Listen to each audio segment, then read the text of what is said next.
Oh, hey everyone, my name is Diego Valencia and I have a new haircut.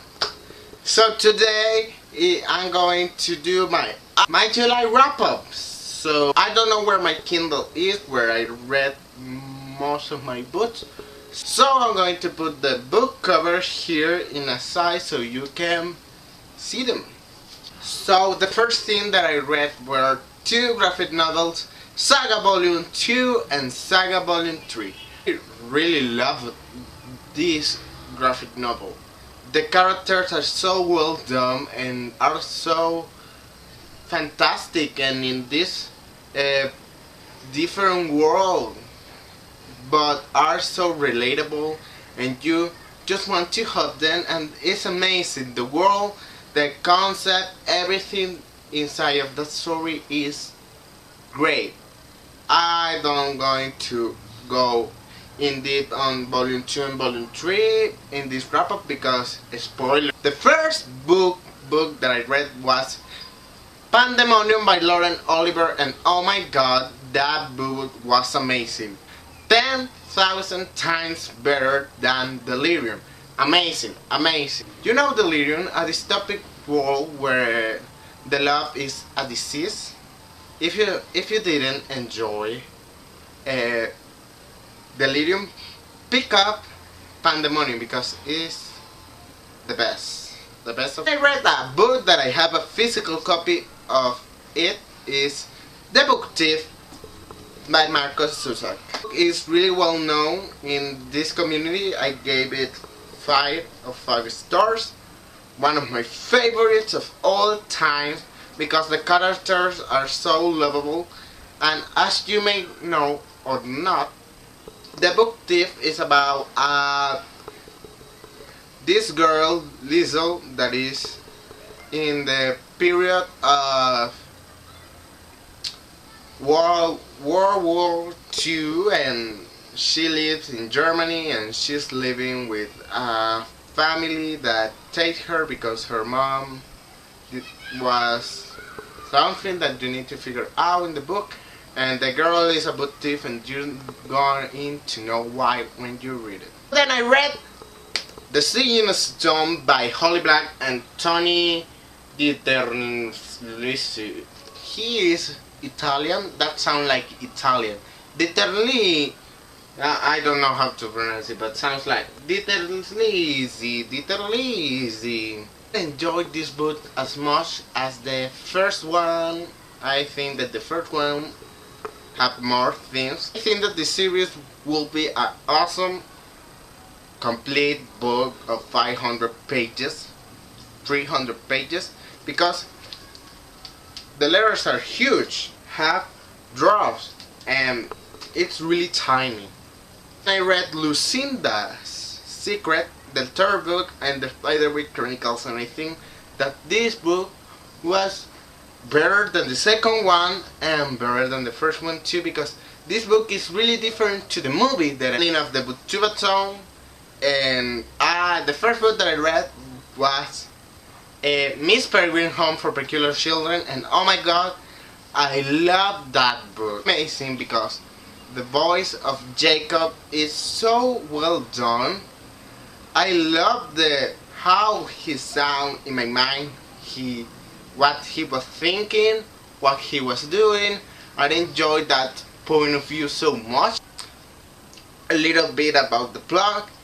Jacob is a 16 years old teenager that grew up with the stories about peculiar children from his grandfather, and he forget about the stories and about that until his grandfather dies. So I left the story there. I read Legend, Prodigy, and Champion by Mario Lu, the trilogy of Legend. I really enjoyed it. The tribute have 5 of 5 stars because always at the beginning I wasn't in love with them, but then Mario Lu started to answer all your questions when the book starts to explode and boom, it's amazing. when she answered my questions, I feel like that's why I love this book. About United States that is separated in the colonies and in the Republic. Now are two countries, and we follow a dual point of view. One of them is the Day. Day is a criminal of the Republic, really well known. Is a prodigy of the Republic, the middle of prodigy and champion.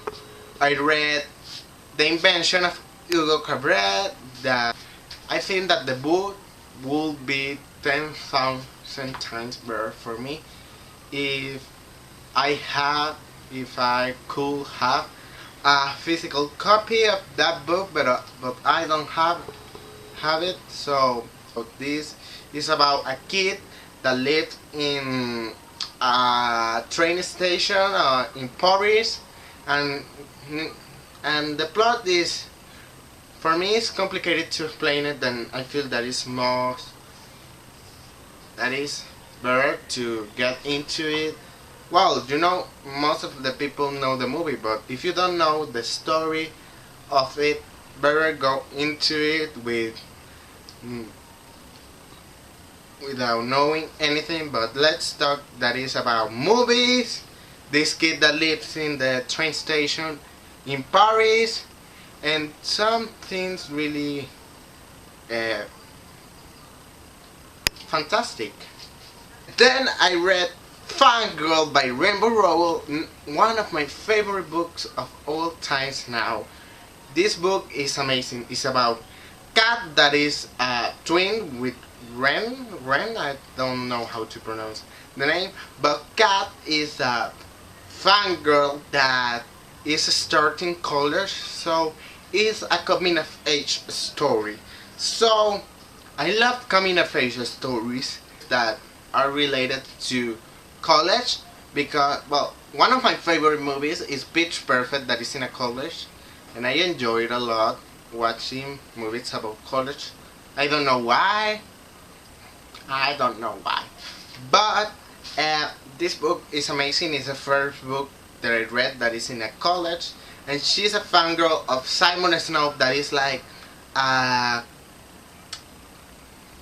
do you say, a representation of Harry Potter, how she grew up reading Simon Snow, and now she is a fan fiction writer, and how her life changed with college, and a story of love, and so cute things and cute memories about that book.